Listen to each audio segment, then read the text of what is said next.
Hey guys and gals, I got another one for you today. Today I am platooned up with Hoops. He's in his Patton, I'm in my Conquer, and this was a little while ago, so I might be a little choppy, but I'll do my best.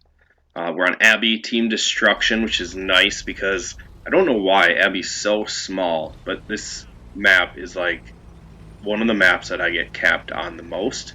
Probably this one and Great Wall. Generally because the main choke on the 1, 2, 3, the secondary choke in the Abbey, and then the third alleyway, which is the 8 line. Generally, one of the three. Actually, I'm not even going to say the Abbey. Either the 1 line or the 8 line gets little resistance, and then once you get to the opposing team's cap, you kill Artie, you kill the 2 camping base heavies that were trying to protect Artie but failed miserably. And then the 3 or 4 of you, whoever went down the choke of less resistance, gets on cap, and now the enemy team has like 45 seconds to get back, and it's hard. So generally, my thought process on this is always take the 1, 2, 3. I think it just is more advantageous. Now, if I'm in a fast medium like Hoops is taking the Abbey, I'm going to try to take the Abbey because you can protect the 1, 2, 3 lines sides. And that's so important, obviously, to win the 1, 2, 3 line. Saying that, it's not even after. So once we establish that a victory shall be had on the 1, 2, 3 line, and really what I'm doing is looking at the 8 line, and if my 8 line is very overwhelmed and undergunned, then that's going to determine how quickly I retreat to the base. But I will help push initially to win the 1, 2, 3.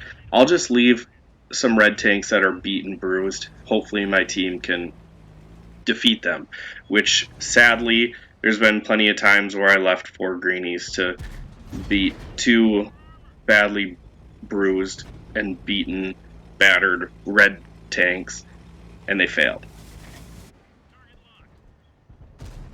But that doesn't happen too often. They generally win it, and then they push on to the JK, and then they generally, either the game's over because I didn't make it back in time, or B, somehow die because their snipers are set up along the 8 line and have like a triangulation onto their cap, which destroy my greenies. So then I'm left to not only defend my cap, but then fight the rest of the red team that just destroyed all my greenies that are left on the 1, 2, 3 line. Now I act like I'm the hero all the time, and you guys know that's not true. Just those are the memorable games. I try to forget all the bad games. Like that way I never think anything bad happens. It's easy. That's just logic. Alright. I digress. I'm getting very sarcastic. Yes, that's my style. But anyways. So is babbling, which I'm doing a very fantastic job of doing so far. Alright, game is lackluster. We got 800 damage, 300 assist. No, we just picked up a little bit more, but puts us to 321 and over 400 now. Now, they didn't send anything to the 1, 2, 3 line, and we pretty much just mowed the Abbey over. We actually became the counterpunch to the Abbey, whereas usually the Abbey is the counterpunch to the 1, 2, 3 line. And then they sent most of their tanks up the 8 line, and then essentially the 6 line, which I think is the 6 line is the worst possible location you could go. A, you're in the low ground. B, you're going to drive into multiple crossfires. So to make that successful is probably only realistic at low tier, and even there I wouldn't suggest it. Maybe like endgame when it's like a 6v6, but anything else, just avoid the 6 line. The 8 line, if you choose to take the 8 line, you just need to get vision, figure out what you're up against, how many tanks you have, and is your team pushing. A lot of the times on both sides, the tanks that go to the 8 line are just defensive-minded players. that don't really want to get in a fist fight. They just want to protect the flank and buy their team time to push through the other side and win. So know the players that are with you. That's important. And then if they are going to push, then push it hard. Even if you have to give up hit points to take that, if you can crush the 8 line and fold over on top of their base, you're going to get shots into the Abbey, help your team win the Abbey, and then essentially the Abbey is going to free up the 1-2-3 line. That's in a perfect world. There's a lot of strategic talk on Abbey.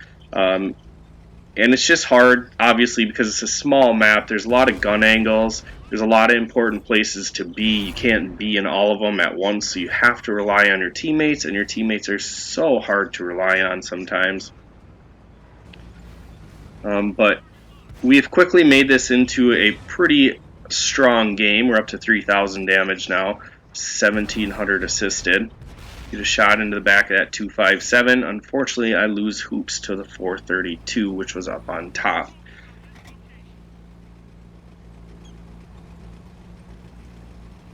Now, I'm on the 6 line where I shouldn't be, and I'm in the low ground. However, I mean, I felt it was pretty important to dig out those heavies. Now we're on a 4v3, and I'm hoping that my team isn't going to throw their tanks away. It's going to be tough to drive away from this 432, thinking that he'd probably have some shots on me. But it doesn't look like he commits to that ridge line, probably thinking that my other tanks are going to flank him, and he's right, they are heading back up into the Abbey, so I kind of want to cover the exit, see if he runs out of here, but he chooses not to. He goes south where we have another medium waiting, and our T-54E1 takes him down. Now, don't know why, but the Reds decided to go down the 1-2-3 line. I don't know if that's just because you can set up a good defense there, or exactly what their mindset of thinking was. When their 432 was in the Abbey, they probably should have gave him support from the north, or essentially driven into the Abbey to just set up a defense there and make us dig them out. Their King Tiger takes down the Pershing. Now we're in a 3v2, and we're all separated right now, which I'm not too thrilled about, but I am pretty healthy, so I feel like I can take these guys on. We'll see how good they are. So finally we spot the T-29, and this is a big engagement for a T-29. A T-29 is a strong tank, probably one of the best tier for tier in the game at tier 7, but for it to take on a Conqueror is in way over its head, especially if it's not hull down at somewhat of a distance. Alright, so we take down the T-29, and then the King Tiger finally comes to the T-29's, well, attempted rescue, but fails. King Tiger gets a second shot into me. I've tracked him there, so he can't move. Really, if you want to up your game, get tracking shots. It's going to up your assist damage. It's going to make life a lot easier to kill tanks. But there will be a period of time where you suck at hitting drive wheels and you'll miss shots and you'll be like, why do I do this? But it's worth it, because once you get good at it, you can shoot the drive wheel, make them use their repair kit, and then retract them again to get put in place. You rack up assist damage. It's really going to help you ace tanks if that's what you're looking for, and essentially help you win games. It's a lot easier to deal with opponents when they're tracked. I promise you that. All right, I rambled a ton in this one, so I apologize. I'll quit rambling. Make sure you like, share, subscribe, and I'll catch you in the next video.